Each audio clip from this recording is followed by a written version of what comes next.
মাথার চুলগুলো এমন সাদা হয়ে গেছে যেন মনে হচ্ছে আমার বরের শাওড়ি হয়ে ঘুরে বেড়াচ্ছি। ওই জন্য কালকে তাড়াহুড়ো করে রাত্রির বেলা হেনা হেঁটকে চটকে রেখে দিয়েছি। আজকে সকালবেলা লেইগে নিয়ে তবে রান্নাঘরে ঢুকিছি। কটা ডিম সিদ্ধ বইসে আর ডাকতে এসেছি, দেখে এই দেখো বাজার থেকে এসে বাড়ি ঢুকতেছে না। রাস্তায় দেখি অনেক কাণ্ড চলতেছে, বাচ্চা কাচ্চা জড়ো হয়ে গেছে। আমি বলি ও মা, বাজার টাজার কিছু করেনি নাকি? তারপর দেখি একটা ছোট্ট প্লাস্টিক ব্যাগের ভিতর থেকে বেরোলো, কটা শিং মাছ নিয়ে চলে এসেছে পেট ঠান্ডা করাবে আজকে। আর এই দেখো মা সরস্বতীর বরপুত্তর আমার বেটা ছবি এঁকে আমার দেইকে গেল। আজকের আঁকা স্কুলে গেছিল। আর এই এক গাবাখানে কড়াই শাক নিয়ে নিয়েছি, এখন অনেক দিন ধরে খাবো।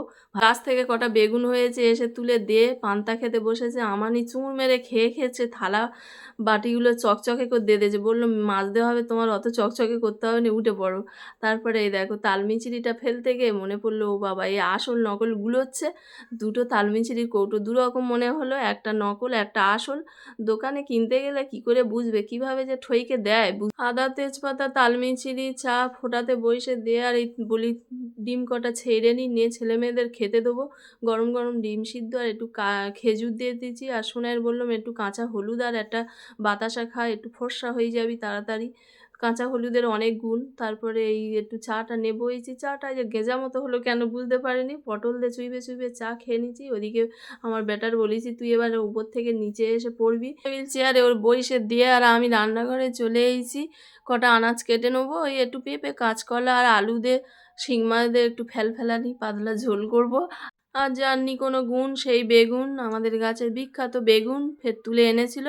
দুটো বেগুন কেটে নিয়েছি, কড়াই শাক দিয়ে ভাজবো। শুধু কড়াই শাক দিয়ে আবার ঘ্যাস ঘ্যাস করবে, ওই জন্য বেগুন দুটো দিলে আবার একটু বেশ নেপ টিপে না হয়। ওই জন্য বেগুন দুটো দিয়ে ভেজে নেবো। কড়াই শাক খুঁজতে খুঁজতে আবার ভুলে গেলুম, দেখো গো, ওই নুন দেবো বলে থাবাখানেক নুন দিয়ে শিং মাছটা ভালো করে রগড়ে না ধুয়ে নিলে আবার এক্ষুনি কড়াই দিলে ঠিকরে ঠিকরে আমার মুখটা সুন্দর করে সেজে দেবে। অনেকগুলো মুরগির মাংস এনেছে, সেইগুলো আবার ধুয়ে বেছে রেখে দেবো। ওবেলা পকোড়া করে আমার বেটার মাঠে নিয়ে যাব, খেলার মাঠে। তাড়াতাড়ি করে মাছের ঝোলটা একটু জিরে বাটা দিয়ে একটু নেমে নে, তারপরে কড়াই শাকটা আবার বেগুনের ওপর দিয়ে দিচ্ছি।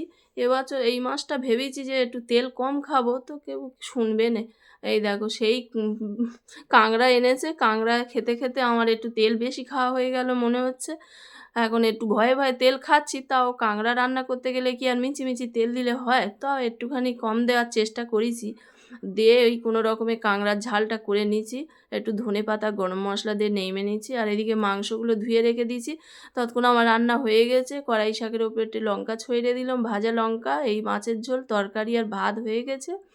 আর ছুটির দিনে দেখি তাড়াতাড়ি যত কাজ করি তাও বেলা যেন আরও খুঁজে পাই না, কোথায় থেকে যে চলে যায়। মুরগির মাংসগুলো ভালো করে মশলা দিয়ে মিশিয়ে রেখে ছুটতে গিয়ে কোনো রকমে একটু ছাতার পাখির মতো চ্যান করে পুজো দিয়ে তিলক কেটে পাগড়ি বেঁধে আবার আমি যুদ্ধক্ষেত্রে নেমে গেছি। একবার করে ভাবতেছি মুরগির মাংস ভাজতে দিয়ে আর আমি ছুটে যাব, গিয়ে একবার চুলটা আঁচড়াবো, আবার একবার গিয়ে ভাজতে দেবে। ভাবতেছি যে একটু সিঁদুর টিঁদুর পরে রেডি হব, ড্রেস তো পরে নিয়েছি, এই জামা পরে ছুটে চলে যাব আমার বেটার মাঠে নিয়ে যেতে হবে। এগুলো সব ভেজে নিয়েছি, তোমরা যেন আবার ভেবুনি যে পকোড়াগুলো আমি খাবো, আমি শুধু দুটো চাখবো, বেশি খেতে তো পারবো নি। আর এই বেরিয়ে পড়েছি আমার বেটার নিয়ে ওর মাঠে নেমে দে। আর আমি চলে এসেছি, এই দেখো পাশে একটা মেলা হচ্ছে, বলতেছি যে কেউ নেই, চল আমরা যাই মেলার ভিতরে গিয়ে অন্তত কিনি না কিনি সব হেঁটকে মেটকে আর রেখে আসি।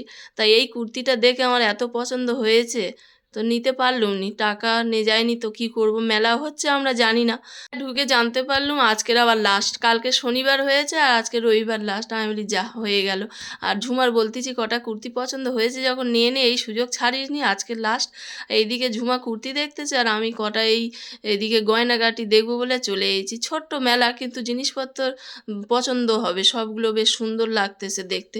আর কটা শাড়িও বসেছে, এইদিকে ঝুমার এই দুটো কুর্তি খুব পছন্দ হয়েছে, ওর গইছে দিয়ে দিলুম ভুইলে ভেইলে দিয়ে। আর তারপরে আমরা বলি চল একটু কি খাবার দোকান আছে দেখি, তো খাবার দোকান খুব একটা নেই এখানে। ক্যাডবেরি বসেছে, এই দেখো মদের বোতলের মতো করে ক্যাডবেরি বেইনে রেখে দিয়েছে। তা ওই ক্যাডবেরি আরটা আমার বেটার জন্য নিয়ে আর চলে যাচ্ছে। এই আমরা মেলা থেকে বেরিয়ে পড়লুম। আমার বলতেছি চল আমরা চলে যাই, বেলা গইরে যাচ্ছে, খাবার দাবারগুলো খাবি কখন? অনেকগুলো খাবার, এদিকে এই দেখো কচুরি, আলুর দম, নিমকি, এদিকে হচ্ছে কটকটি, আর আমি পকোড়া এনেছি এক কৌটো। গরম গরম পকোড়া একদম তুলে নিয়ে চলে এসেছি, সে পকোড়া ঠান্ডা জল হয়ে গেছে। আমরা এদিকে গিলতিছি আর ছেলেরা ওদিকে খেলতেছে, তা ওদের জন্য আছে সব রেখে দিয়েছি। আর এই দেখো তোমরা আবার যেন ভুলে যেওনি লাইক কমেন্ট করতে আর ফলো করতে।